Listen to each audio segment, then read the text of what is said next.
They eventually ran away, and wallahu alam bis-sawab, whether they've done nikah or not, now Allah knows best. Which is more shameful? Rather, there is no shame in marrying another Muslim or a Muslimah, regardless of what background they come from. And regardless of what background they come from, if they are a Muslim, Bismillah, it should happen. So being sincere towards one another in all matters. Being sincere towards one another in terms of having friends and companions in colleges and universities. How do you be sincere over here? Firstly, think about what Sayyidina Imam Hassan al-Basri, rahimahumullah wa nafa'anna Allahu bih wa yu'li darajatin fil jannah, what has he said?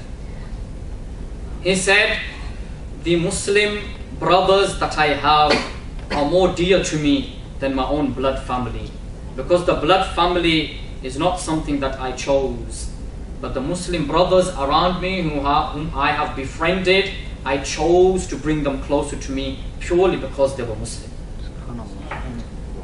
So Muslim brothers amongst one another, sisters amongst one another. Imam al-Ghazali writes in one of his texts about your rights over other Muslims. He writes that your right over another Muslim should be as such that they feel free enough to come into your house, open a sanduq, open a box, and take from it whatever they want. And as they walk out, they'll say to you, I've taken such and such thing and I'll bring it back later on. And you, without hesitation, say, rather take it and keep it. Take it and keep it. Now here obviously there are legal rulings and regulations which do come into place. Here Imam al-Ghazali was talking about love that we should have amongst one another as Muslim brothers and Muslim sisters amongst one another. Obviously we do not just randomly go into, say for example, Apna Shuaib, if he was going to Kabir Deen's house, right? I'm showing knocks on the door first, and he stands to one side, as is the tradition, the sunnah. You don't start in front of the door. You stand to one side, and when the door opens, you give your greeting, Assalamu alaikum. Is Kabir in? I'm sure he does this. Inshallah. He doesn't go to the house and just bang, bang, bang, bang, open the door, man, he walks right in. Kabir's sisters may be there, his mother may be there, inshallah one day his wife will be there, you know. So there's adab that needs to be maintained, al-hijab. Yes, the adab of hijab that needs to be maintained to avoid fitna. But look how freely the Imam talks about how Muslim brothers should be with one another. Do we have this within us? Or rather, do we hold animosity and hatred and malice against other Muslim brothers purely because we did not like the way they looked at us? I don't like the way the guy chats, man. I don't like the way the guy talks, man. No, man, no. He's a Muslim. You should love the way he talks. Rather, if you do not like it, then it's a deficiency within yourself, not that individual. You should learn to like everything. Learn to like those things even which you dislike. Be sincere towards one another. So to be sincere towards one another, if we have this correct understanding, only then will we be able to understand how do we be sincere towards our Creator and our Sustainer, towards Allah subhanahu wa ta'ala. Sahih? Do we understand this?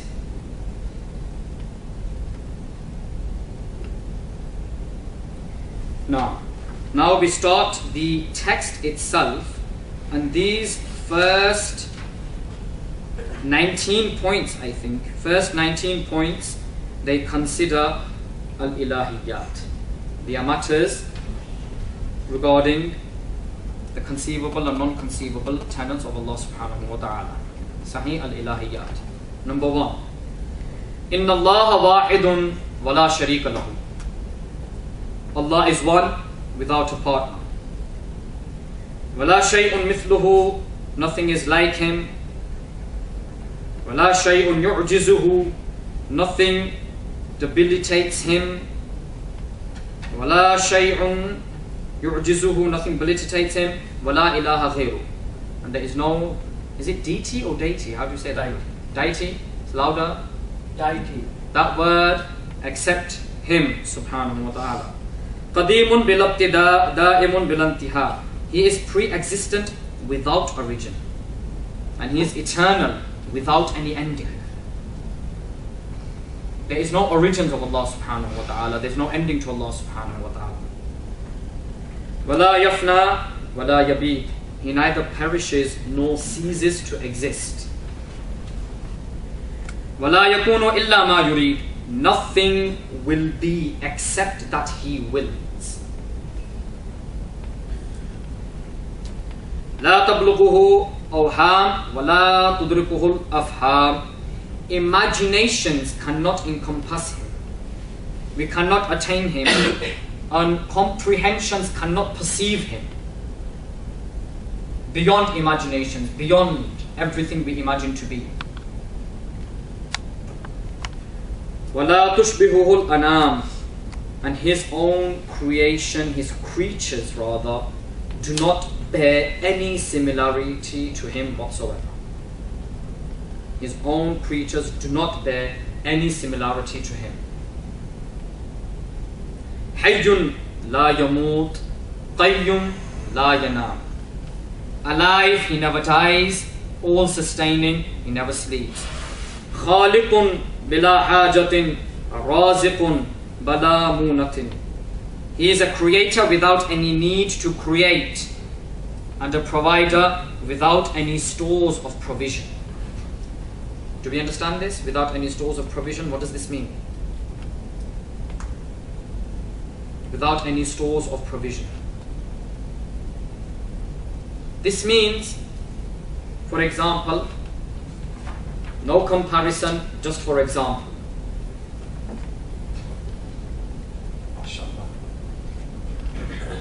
Say if, I'm loving your top, that green top. Yeah, it reminds me of peas. Green peas. Say the brother was going to have a party of green peas. He's going to invite loads of brothers and sisters for some green peas. So he would, what are you laughing at? He would buy bags and bags of green peas from Asda, Iceland and so on. Sahih? The provision which is to be used later on. He would buy them, you buy them beforehand, and then he would serve the peas, mashallah. So he prepares the provision beforehand. Allah subhanahu wa ta'ala is in no need of this. Lahu kun fayakun. And He says happen, and it happens. The point before that, khaliqun bila hajatin, raziqun bala munatin, that He is the creator without any need to create. What does this mean here? Allah subhanahu wa ta'ala does not need us.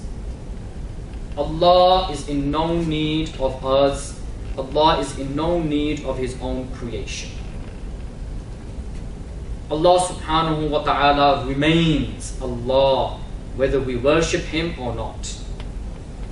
Our prayers and worship of Allah subhanahu wa ta'ala in reality, and this is the truth without any raib, any doubt in it, they do not, astaghfirullah al-azim, as some people have said, they do not elevate the status of God.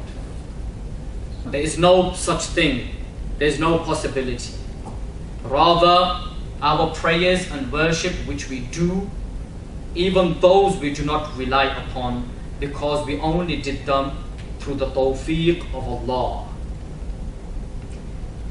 So we do not say that, you know what, I pray 5 times a day. Rather, I pray 6 times. I even do my tahajjud. And I pray 1 juz of Quran every week.